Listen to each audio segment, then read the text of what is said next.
Hi, I'm Wolf Weigo, three-time Olympian and co-founder of Cap 7. We're here today for Chalk Talk.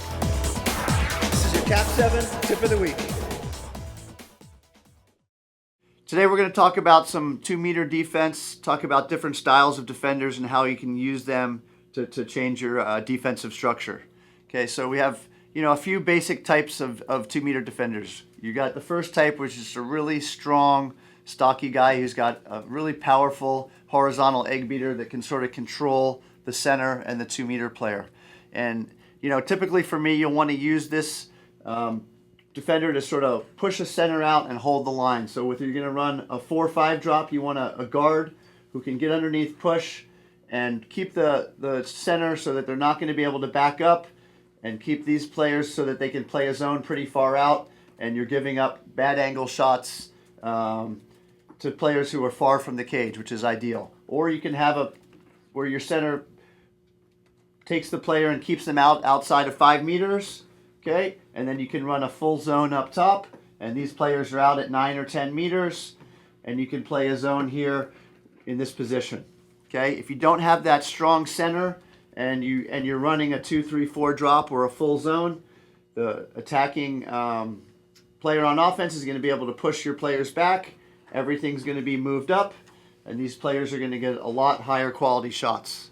Okay, so you want to really use your strong 2-meter guard to your advantage. You don't want to try and play a pressing defense where he's going to front and he doesn't have those quick twitch movements, and a quick mobile 2-meter player might be able to get away and get an inside water shot. Now we'll talk about another type of 2-meter defender, one who's quicker, more mobile, maybe a really fast player, and you'll want to press a little more with this kind of player. This player will have their hips up.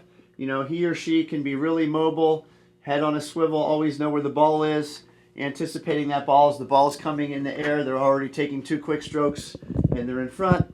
Pass the ball over, they're already there, sort of like a magician. Wherever the ball goes, even if the ball crosses, ideally you want to have a foul here and not be able to have the ball, but a player who's really good, and you'll be able to tell by watching your players in the drills and the practices who's good at doing this and who isn't quite as good.